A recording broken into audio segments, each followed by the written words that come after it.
Vous êtes à l'heure du grand format de l'actualité sur la télé Pacifique. Madame, monsieur, bienvenue. Reprise des activités au niveau des centres hospitaliers Saint-Luc et Saint-Damien dès ce 26 mai après la libération contre le versement de 2 rançons de la docteure Benetti Augustin. La mère de Laura Erika Joraoua Flores, l'élève en 3e année fondamentale au collège Marianne, enlevée le 21 mai, supplie les ravisseurs de la libérer pour qu'elle reprenne la route de l'école. Le respect des droits des détenus au cœur d'une séance de formation de 2 jours lancée le 26 mai par l'OCNH au profit de plusieurs policiers. L'Action nationale contre la violation des droits humains, c'est le nom d'une nouvelle organisation portée sur les fonds baptismaux le 26 mai dans la capitale. Clôture ce jeudi de la 7e édition du concours de génie scolaire de cette année organisé sous les auspices des responsables de la police communautaire et du pôle. Et puis à l'étranger, des centaines de militants de la gauche radicale sud-africaine ont manifesté mercredi à Pretoria pour exiger que la France quitte le continent africain. Restez branchés, les détails c'est tout de suite. Si vous jugez que cette vidéo est intéressante, n'hésitez pas à liker et partager la vidéo. Et surtout, n'oubliez pas de vous abonner à cette chaîne et activer la cloche de notification pour ne pas louper aucune de nos vidéos. Si vous nous rejoignez maintenant, vous êtes sur la télé Pacifique, vous suivez Info Pacifique, le développement. Reprise des activités au niveau des centres hospitaliers Saint-Luc et Saint-Damien dès ce 26 mai après la libération contre le versement de 2 rançons de la docteure Benetti Augustin.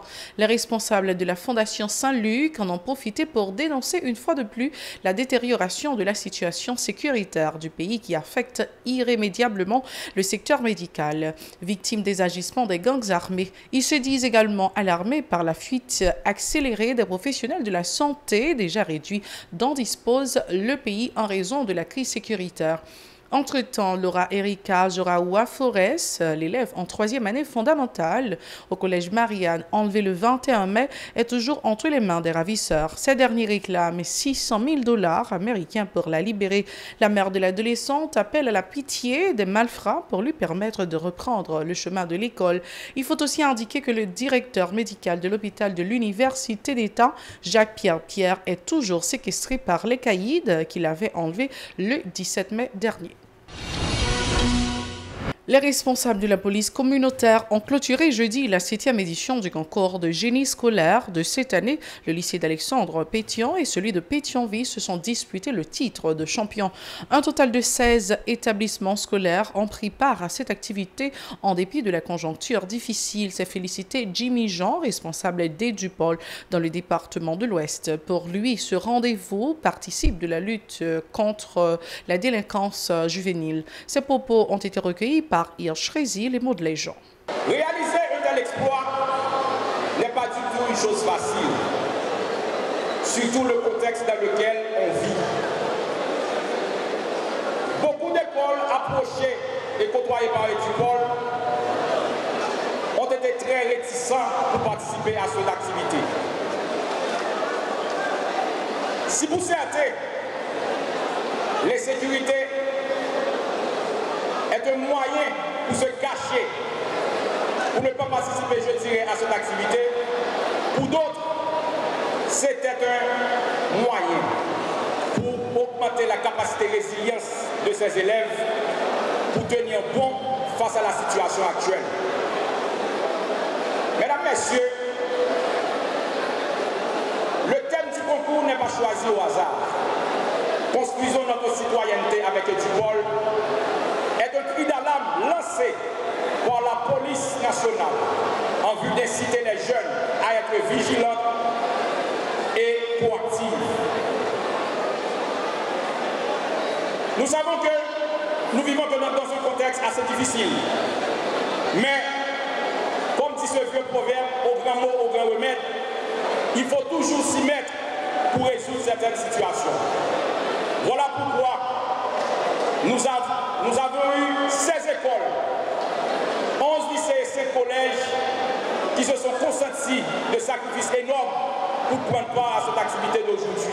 De son côté, le représentant de l'ONG Vivario, partenaire de cette activité, Antonio González, a salué la performance des participants. Ce type de projet permettront aux jeunes de mieux assurer leur avenir, a conseillé le coopérant brésilien. Il est toujours au micro de Hirsch Rézy, les mots de les gens.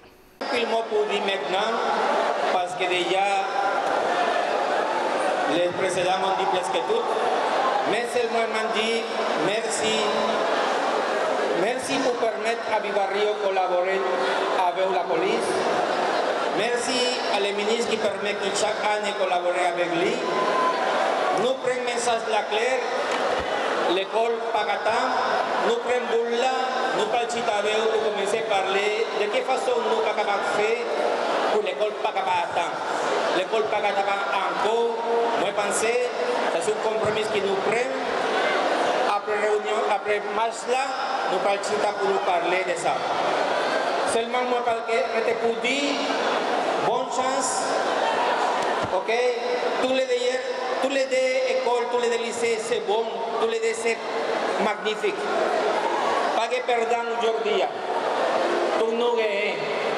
OK? Parce que c'est l'éducation qui gagne. Et c'est pendant l'éducation-là qui nous parle réduire violence, nous parle réduire insécurité dans le pays. Sachez que l'Organisation citoyenne pour une nouvelle Haïti au CNH organise 2 journées de formation les 26 et 27 mai à l'intention de plusieurs policiers autour du respect des droits des détenus. Lors du lancement de cette activité, le coordonnateur de l'OCNH, Camille Oxius, a précisé que les agents cantonnés dans les communes d'Arcaillet, de Carrefour, de Cornillon et de la Croix-des-Bouquets sont concernés par ce programme. L'avocat souligne que les prisonniers ont des droits à l'instar de tous les autres citoyens. Il appelle les autorités en place à se démener en vue de faire respecter les droits fondamentaux des gouvernés, notamment ceux de la population carcérale. Écoutons les propos de Camille Oxius, recueillis par Vladimir Prédeville et Jocelyne François. Donc, au CNH, l'arrivée implanter projet ça, c'est par rapport à l'ensemble de problèmes nous constater détenus au Kenya. Mais tout il y a une relation qui existait entre policiers et détenus. Et détenus ont gagné droit. Donc, au niveau au CNH, nous dit, ce n'est pas parce que les gens sont détenus, ils n'ont pas gagné droit. Et parfois, les policiers ont gagné des comportements envers les détenus. Et les détenus ont gagné des comportements envers les policiers qui ne sont pas normaux. Et c'est pour ça, dans le projet, ça, non seulement nous faisons formation pour les policiers pour connaître les droits des détenus, mais l'autre bord tout, nous faisons sensibilisation pour côté détenus pour connaître les droits et les devoirs. Donc c'est dans le respect l'un pour l'autre, nous pensons que la société est capable de bien avancer. Plus loin, Maître Oxius a insisté sur l'impérieuse nécessité de renforcer le système judiciaire dans la perspective d'un changement total et global en Haïti. Il en a profité pour exhorter tous les acteurs à faire preuve d'unité afin de résoudre la crise qui a considérablement augmenté le flux migratoire du pays. Il est toujours au micro de Vladimir Prédeville et Jocelyne François. Au CNH, toujours, alors, dans le même cas de bataille, ça nous dit, la bataille contre la détention illégale et arbitraire. Ça veut dire, en aucun cas, la justice n'a pas de camper. Elle nous a toujours demandé à l'autorité concernée pour être capable de joindre une solution et dans la crise qui a passé là. Donc, c'est plusieurs fois. Chaque fois, les greffiers ont fait grève pendant 1 mois, 2 mois, et puis après ça, ils ont trouvé une solution. Et cette fois-ci, nous souhaitons une solution rejoindre. Ce n'est pas une solution à court terme, mais c'est une solution qui gagne une durabilité. Côté, après 2 mois, nous ne pouvons pas greffier en grève encore. Nous souhaitons gagner une site à parler qui fait et solution, c'est une solution durable. Et ça a rentré tout dans la bataille contre la détention illégale et arbitraire là, parce que si la police a arrêté tous les jours, et puis la justice dysfonctionnelle, la comprendre bataille contre la détention illégale et arbitraire là, il va jamais faire. Donc nous sommes bien contents. Il y a une solution qui joigne, mais nous souhaitons c'est une solution durable, ce n'est pas une solution cosmétique. Toujours en ce qui concerne les droits humains, l'Action nationale contre la violation des droits humains, c'est le nom d'une nouvelle organisation portée sur les fonds baptismaux le 26 mai dans la capitale. L'occasion pour le responsable de cette structure, Daniel Simon, de saluer le travail déjà réalisé par ses collègues dans ce domaine. Il s'est particulièrement félicité du programme d'assistance légale qui a permis à des membres de la population carcérale de recouvrer leur liberté. Les déclarations de Daniel Simon au micro de Kitia Isaac et Maud Léjean.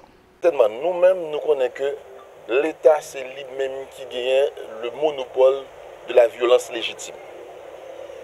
il revient à l'État. Dans tous les pays du monde, c'est ainsi.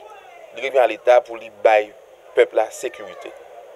Et c'est la raison pour laquelle nous exerçons des pressions sous l'État pour bailler sécurité. Parce que souvent, nous avons une situation qui a passé martisan, une situation qui a passé dans la plaine dernièrement. Eh bien, nous adressons à l'État pour nous faire reconnaître que la situation est anormale et il faut qu'il agisse dans les plus brefs délais. Par ailleurs, Daniel Simon recommande aux autorités de prendre à cœur la lutte contre les gangs armés qui empoisonnent l'existence des citoyens. Selon lui, l'équipe au pouvoir s'est révélée incapable de lutter contre l'insécurité. Il en est de même pour les besoins primaires de la majorité des gens, a indiqué le défenseur des droits humains. Il appelle à des modifications au sein de l'équipe gouvernementale. On l'écoute toujours au micro de Ketia Isaac et Maud Léjean. Maintenant, c'est une possibilité que nous voulons offrir avec la population haïtienne pour nous faire connaître qu'il y a un groupe de monde qui est capable de faire voir les gens qui n'ont pas de voix arriver plus loin. La voix des sans-voix pour nous faire voir aller plus loin. Il y a un groupe de monde qui est disponible pour tendre, pour aider. Ça veut dire que chaque jour nous constatons que les droits de gens sont banalisés, violés, mais malheureusement, nous ne connaissons pas où commencer et à qui s'adresser. Et c'est dans le contexte ça, matin, nous venons faire grand public la connaître que ANCVDH existe pour aider à connaître droit. Il y a un constat que nous faisons, certainement, et au cas pas arriver observer, n'était-ce pas organisation des droits humains, surtout ça qui gagne cellule d'avocats qui a défendu, eh bien, Dieu seul sait qui va les gens qui sont encore en détention préventive. Si pas de gagner et organisation des droits humains qui gagne des avocats qui sont disponibles pour assister, combien de gens qui sont sortis dans les tribunaux de paix pour aller au parquet et qui ont tout envoyé dans le pénitentiaire. C'est grâce avec l'organisation des droits humains qui toujours mettait et qui gagne des programmes d'assistance légale qui joue à l'assister mon. Autre point, ce journal, l'activiste Widel Darismon Damessou invite les instances concernées à freiner la vente des produits pétroliers sur le marché parallèle et à placer les commandes à temps en vue de limiter la pénurie de l'or noir dans les stations-service. Il souligne que le stockage de l'essence dans des endroits et des récipients inappropriés occasionne des explosions meurtrières et des dégâts matériels importants. Widel Darismon Damessou est au micro de Pierre Daniel Lamartinière et Stravinsky des Rameaux. Nous tous songez semaine qui sont passées, gouvernement de facto qui est en tête le président PM Ariel Henry, paraît avec un paquet corrompu contrebandier qui trouvé dans le secteur privé, qui toujours voulait, c'est celui même qui pour contrôle toute bagaille, te voulait inventer ou bien organiser une rareté de carburant, côté que ça représente tête comme si c'est celui même qui c'est petite Dessalines. Yo même et sous point ça, nous pas rater, n'a soulevé incompétence ministre, soi-disant ministre commerce là, qui te mette en circulaire dehors, qui te dit qui ça, il a empêché moun vendre gaz dans galon, alors que gaz était toujours à vendre en bas pompio, en bas chez tout le monde. Et pas qu'une suite légale qui fait. Ensuite, soi-disant ministre commerce là encore. Bon, l'État, en fait, quand tu es lancé, tu dit que pas de gagner l'argent pour acheter gaz, c'était appel d'offres qui t'est lancé, mais nous, même dans le PDI, nous avons besoin qu'on ait qui ti famille, qui ti amis, qui gagne appel d'offres là dans mail, les qui ont envie d'inventer rareté de carburant, nous même pour nous connaître qui mafia pour nous aller, parce que nous avons pays assez au cap dirigé. C'est la toute fin de ce journal. Merci d'avoir été des nôtres. Restez branchés à la télé Pacifique. Au revoir. À la prochaine.